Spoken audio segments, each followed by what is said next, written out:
Muito obrigado, Luiz Alberto, muito obrigado pela flexibilidade.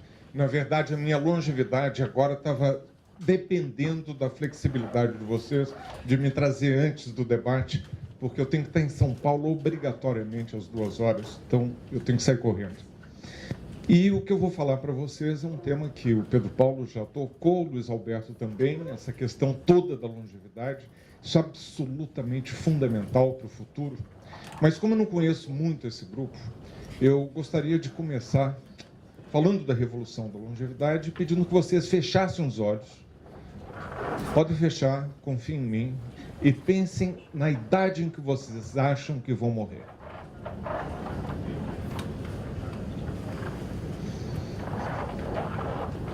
Ok, quem é que acha que vai morrer antes dos 60? Dos 60 aos 70? Já passou, né? Eu também. Dos 60 aos 70? 70, 80? Agora nós temos 4 voluntários, 5. Dos 80 aos 90? Opa, está melhorando. Dos 90 para cima. Opa, o Pedro Paulo agora pegou. Ontem ele disse que não chegava lá.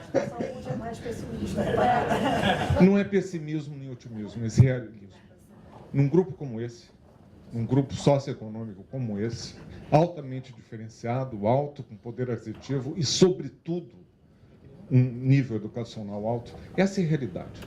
Nós estamos aqui para viver não os 60 anos ou 70 que a gente achava que poderia viver se tivesse sorte quando nós éramos pequenos. Nós vamos viver realmente, tá? E vamos morrer depois dos 80, dos 90. Essa é a longevidade que está aqui para ficar, sobretudo numa cidade como o Rio de Janeiro. Eu tenho... Então, essa foi a pergunta que eu queria fazer a vocês para poder estabelecer esse diálogo, poder entrar um pouco na cabeça de vocês e dizer que eu simplesmente não fui programado para estar aqui. A esperança de vida da minha geração, nascida em 1945, nessa cidade, era de 43 anos. Nós hoje estamos com 76 e continua subindo. E se não fosse a epidemia de mortes por violência, mortes externas, nós estaríamos muito perto dos 80. Essa é a realidade de um grupo como esse nessa sala e fora dessa sala. Nós vamos viver 30 anos mais. Isso é revolucionário. Isso era uma perspectiva que os nossos avós não tinham. E os nossos filhos, os nossos netos, vão viver mais ainda. Então, essa é outra realidade que nós temos que preparar, porque nós estamos aqui para discutir como será o Rio de 2065. Como será este amanhã. Nossa população tem taxas de fecundidade vertiginosamente baixas. Nós tivemos uma diminuição da fecundidade que é revolucionária. Eu, quando comecei a me interessar pelo tema de longevidade, há 40 anos atrás, as taxas de fecundidade no Brasil, como um todo, era praticamente 6 filhos por mulher. Nós já estamos, não é um pique, é uma tendência. Desde o ano 2000, nós estamos com taxas de fecundidade abaixo da reposição. Vejam, em 65, 50 anos atrás, quarto centenário, nós estávamos perto de 6. 2015, hoje, para o Brasil, o Rio está mais baixo, 1,76. Evidentemente que é especulação saber como as mulheres vão se comportar em termos da sua experiência de fecundidade em 2065. Mas uma coisa é certa, se nós temos há 15 anos essa tendência já consolidada, é muito pouco provável que isso aumente daqui para frente. E, por outro lado, nós temos uma esperança de vida aumentando, 43 quando eu nasci, 76 hoje, 83 é a perspectiva para o Brasil em 2060. Para o Brasil, para o Rio de Janeiro, continuo sempre dizendo, nós estamos acima dos 76 no Rio e estaremos acima dos 83. Essa é a revolução. Revolução que é? É alguma coisa que acontece de súbito que vai ter um impacto na sociedade como um todo, e é exatamente o que está acontecendo.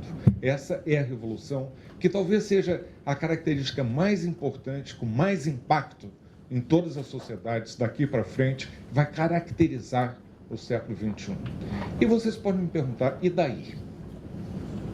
Qual é o e daí? O que importa tudo isso? que a gente passe a viver 30 anos ou mais que os nossos avós. A revolução vai impactar todos os setores. E basta pensar em termos de revolução, saber que, segundo cálculos das Nações Unidas, há mais pessoas vivas hoje com 60 anos e mais do que a somatória de todas as pessoas que já viveram até 60 anos na história da humanidade. Isso é revolução. É revolucionário que em 1950 nós tivéssemos apenas 14 milhões de pessoas com mais de 80 anos.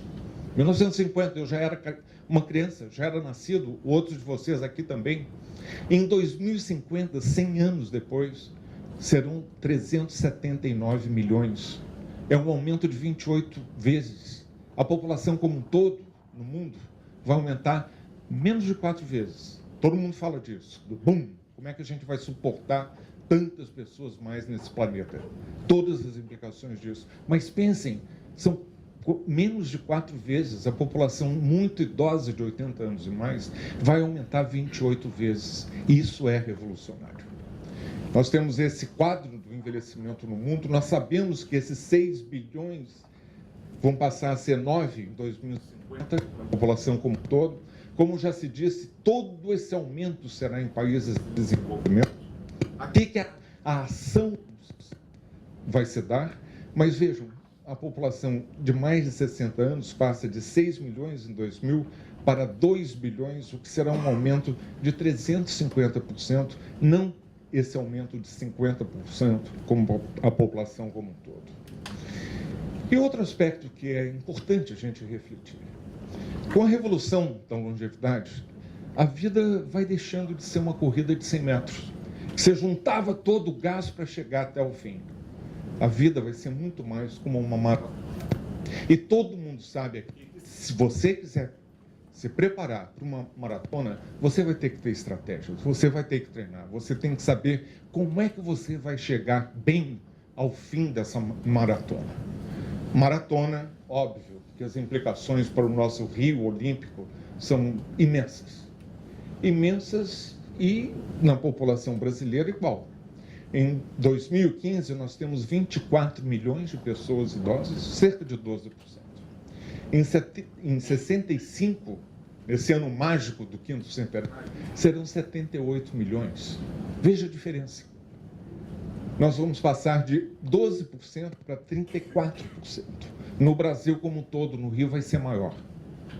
Todos os outros grupos populacionais, as crianças, os adultos mais jovens, os adultos já mais maturos, de 25 para 60, todos eles vão experimentar um declínio. A grande força demográfica que definirá essa cidade é o envelhecimento. E nós estamos aqui no Rio de Janeiro, infelizmente não há ainda dados do município do Rio, pelo menos não pude encontrar, com uma esperança de vida de 76, acima da média nacional. Passaremos em 2030 praticamente 80. Como eu disse antes, se não fossem as mortes por violência, nós estaríamos acima de 80 com toda a segurança. As taxas de fecundidade do estado do Rio estão abaixo da média nacional, digamos 1,6, vai continuar diminuindo. Na cidade do Rio de Janeiro, nós já estamos com 1,4. E o índice de envelhecimento, que depois eu posso definir para vocês, vai dobrar. Essa é a realidade do Rio de Janeiro e essa é a realidade do Brasil, em que a pirâmide, que ainda de certa forma temos, vai se transformar num objeto geométrico que fica muito pouco definível, como se fosse um peão. E se vocês quiserem saber onde que a gente vai chegar, rodem o peão que vocês vão ver o que dá. Rio de Janeiro, com essa estrutura, sempre chamando atenção para a feminização do envelhecimento, mais mulheres idosas do que homens. E qual será a face? Qual será a imagem que nós teremos? Não será a garota de Ipanema. A garota de Ipanema já é uma avó que está cuidando hoje da mãe com Alzheimer. A gente tem que cair nessa real, porque essa garota já deixou de ser garota há muito tempo. Nós vamos ter que encarar a realidade da neta da garota de Ipanema, que vai ser a definição etária do Rio de Janeiro para o 5º centenário. E a pergunta vem, a sociedade está preparada? Não. Eu trabalhei 14 anos na Organização Mundial da Saúde, que tem essa suntuosa escadaria de mármore negro, quando você sai do claro para o escuro. Você, sobretudo depois dos 60, leva um certo tempo para acomodação visual e você simplesmente não vê uma escadaria. Você viu o que vocês estão vendo aqui? Um tobogã. E como é de mármore negro, com estrias brancas, confunde ainda mais a sua vista. Porém, a Organização Mundial da Saúde, muito sábia, colocou degraus que são muito largos e são baixos. Então, você nem não vê, como tampouco pode sentir, porque é inusitado ter uns degraus tão largos e tão baixos.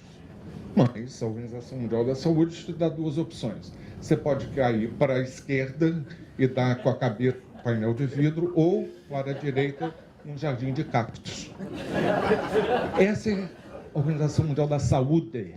E eu passei 14 anos fazendo campanha quase que diária. Não é possível, tem que se fazer alguma coisa. Não, não pode. Esteticamente, os arquitetos não permitiriam. Mas, gente, bota um corrimão aqui no centro, outro de um lado, outro do outro. Coloca umas estrias marcando onde um degrau começa, o outro acaba. Não, não pode. E não tem idoso na Organização Mundial da Saúde. E vem uma mensagem importante para todos. Se a escada fosse amiga dos idosos e tivesse o tal corrimão, e que você soubesse como você vai chegar com segurança lá embaixo, seria amigo de todos. Seria amigo de todos os funcionários, dos visitantes e da própria diretora da Organização Mundial da Saúde, que é a única pessoa que não se aposenta aos 62 anos, que é a idade compulsória. Então, até ela estaria segura. Nós estamos falando de age-friendly. Como é que a gente vai criar uma sociedade mais amiga do idoso, que passa a ser amiga de todos? Será que vai ter essa cara? Isso aqui é na Austrália? Nós temos que fazer o protagonismo, perguntando às pessoas idosas como é que vai se definir, quais são as suas experiências. Vamos para Copacabana, como nós fizemos, que é hoje já o Brasil de 2050, onde nós já temos um de cada residente com mais de 60 anos, com aquele microcosmo do Brasil como um todo, com as suas contradições, contrastes, com o luxo da Atlântica, com a classe média mais baixa, e de repente você sobe a ladeira e tem as favelas, está tudo ali. Vamos perguntar e fazer fóruns com os jovens. Vamos fazer um diálogo intergeracional. Eu sou absolutamente a favor, Luiz Alberto, que se crie um conselho dos jovens, mas sou também a favor, Pedro Paulo, que esses jovens dialoguem com aqueles que serão a experiência desses jovens daqui a 50 anos. Senão eles vão ficar no seu gueto e vão se imaginar para sempre, eternamente jovens, o que não acontece. Então, essa mistura, esse diálogo, é que passa a ser definidor de como será essa cidade que nós queremos, como será esse amanhã. Não será mais a princesinha do mar. A princesinha do mar já é hoje a rainha-mãe. Já é a cidade hoje dos idosos. Em 2006, nós fizemos uma pesquisa etnográfica, antropológica, eu ainda estava na Organização Mundial da Saúde como chefe do Departamento de Saúde e Envelhecimento, e nós fomos para Copacabana porque havia um congresso importante de gerontologia internacional aqui no Rio, que me convidaram para abrir, mas tinha um preço. Kalash, vê se vem com uma ideia que engaje, que a mídia fale de envelhecimento, do congresso e tudo mais. E eu, então, resolvi colocar duas palavras que, na cabeça dos participantes internacionais, sobretudo, não se casavam. Falar sobre envelhecimento e juntar Copacabana. Desafiar um pouco, né, o imaginário, até dos próprios visitantes, participantes de outros estados do Brasil, de que Copacabana hoje não é mais a Copacabana em que eu nasci e me criei. Não é aquela Copacabana de carrinho de bebê, mulheres grávidas e babás. É hoje de cadeiras de rodas, de andadores e de acompanhantes em vez das babás. É a Copacabana da minha mãe, que tem 97 anos, que veio com aquele sonho de morar no sonho de consumo, que era a Copacabana, e ficou. Seus filhos, netos, agora bisnetos, foram para outras áreas mais de moda, mais modernas, sei lá o quê, E a população original foi envelhecendo e ficando, porque ali naquele bairro tem tudo perto. E o que eles disseram nessa pesquisa? Coisas surpreendentes que os pesquisadores ensinam, pensam. Em todos os grupos, eles disseram, nós temos nossos melhores amigos. E quem são os melhores amigos de quem mora num apartamento, um em cima do outro? É o porteiro. É o porteiro que está ali, que ajuda, troca a lâmpada, carrega embrulho, mas faz muito mais. Tinha uma senhora que disse nesse grupo focal, pois é, eu perdi meu marido, fiquei deprimida, e meus amigos começaram, tem que ir no psicólogo, tem que ir no psicólogo. Eu acabei indo, era muito chato. Eu tinha que pegar o ônibus, não era a hora que eu queria. Quando eu começava na sessão a falar alguma coisa importante para mim, pum, acabava a sessão. Eu, então, um dia resolvi, falei assim, que psicólogo nada, eu vou fazer isso é com o porteiro. Eu deixo, ele não pode me evitar, eu vou decidir quanto tempo que vai durar a sessão, que é de graça, e o conselho que ele está me dando é muito melhor do que o que a psicóloga me dava antes. A outra disse assim, eu rezo toda noite para o meu porteiro não morrer antes de mim, porque ele está ficando velhinho, sabe? Porque se ele morrer antes de mim, eu vou estar perdida. Então agora nós estamos treinando os porteiros. Eles são os agentes da comunitária. São amigos? Serão, então, amigos, mas também porteiros ontológicos, que vão saber como lidar com essa população mais envelhecida. A gente vai aprendendo. E é por isso que o Conselho de Juventude tem que estar em diálogo com as pessoas mais velhas, para poder entender o que vem por aí. E daí a gente pegou essa ideia e transformou num projeto da Organização Mundial da Saúde, multicêntrico, em vários países. Foram 33 cidades que participaram, e com os resultados a gente pôde lançar o guia da Organização Mundial da Saúde para a cidade amiga dos idosos. Hoje, dessas 33, são 1.800. Não há dia que eu não recebo algum pedido para falar, para orientar, para ser consultor em outros países, em outras cidades, um corre-corre danado. É muito legal para mim, porque eu estou saindo do envelhecimento ativo para um hiperativo. Mas será que o Rio já se auto-inspirou depois de fazer essa proposta que começa em Copacabana? Por sinal, como eu disse, eu nasci aqui numa maternidade. Alguns de vocês também, eu sei que nasceram na mesma maternidade, que hoje já não existe. Aquele mesmo hospital hoje é um hospital geriátrico. Eu tenho grande chance agora, voltando para o Brasil, de terminar onde eu comecei. E essa Copacabana, que inspirou 1.800 cidades, como Nova York, para onde eu fui depois por 2 anos para começar um projeto que está bombando, Nova York, amigo do idoso, e aí, aqui no Rio, a gente ainda não conseguiu começar esse projeto. Apesar de ter uma proposta, que estão me cortando aqui, não? Uma proposta para exatamente fazer o Rio mais amigo do idoso. Aí está o guia da Organização Mundial da Saúde, e a gente vem com a pergunta, como será esse Rio de 2005? Certamente um Rio mais envelhecido. Nós temos, então, o privilégio, isso não, eram 5 a 10 minutos. Estão me cortando aqui. E nós vamos inventar o ciclo de vida, o curso de vida. Não será mais aprender pouco, trabalhar muito, como era no tempo do Bismarck, e acabar aposentado por 2 ou 3 anos. Já hoje, por exemplo, uma mulher, a vida é muito mais colorida.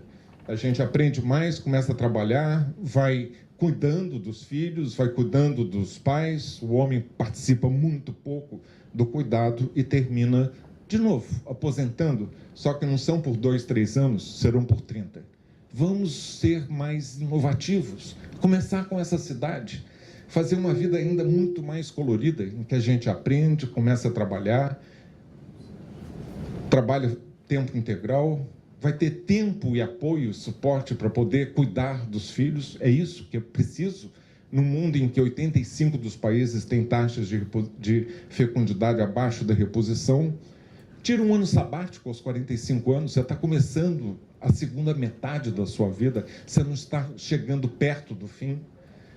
Aí você vai cuidar, ter apoio para poder cuidar da sua mãe, que está com um câncer terminal, aos 58, continua trabalhando, gradualmente vai se aposentando, vai fazer um PhD aos 75 anos. Tem muita gente que já está fazendo isso, e finalmente você vai gozar da sua velhice.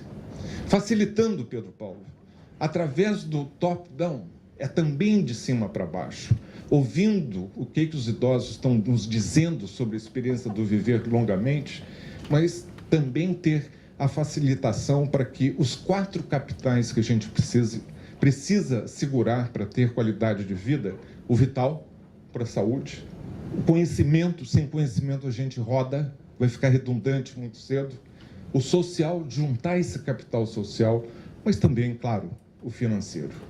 E as implicações para essa cidade são imensas. Para a indústria, o World Economic Forum, do qual eu participo no Conselho para Envelhecimento, apontou o ano passado que um dos grandes desafios, e talvez o maior risco para a sociedade do século XXI, é o envelhecimento mal direcionado, com más políticas. Para a mídia, essa é uma capital, essa é a cidade que tem essa vocação de continuar sendo central para a mídia, cada vez mais sofisticada, mais social. Para o estilo de vida, está inerente na carioquice ter esse estilo de vida ativo. Para o turismo, não serão os babies e os jovens e os adolescentes do Rock in Rio, serão cada vez mais turistas também, envelhecidos, que vão ter que encontrar uma cidade acessível e inclusiva. E para a educação, que deixa de ser uma exclusividade para os jovens, é aprender ao longo da vida. E fica a pergunta, finalmente, será que nós saberemos preparar este Rio? Mais velho, certamente, tomara que mais igual, resiliente, com mais harmonia, mais solidário, mas também mais sábio. E que eu gostaria de deixar essa imagem com vocês. Esse mundo, esse Rio de 2065, terá muito mais mulheres como essa. E vejam como está embevecida essa criança, olhando para ela e pedindo mais. É isso que eu gostaria de deixar como mensagem para vocês. E muito obrigado pela flexibilidade de terem me alternado aqui.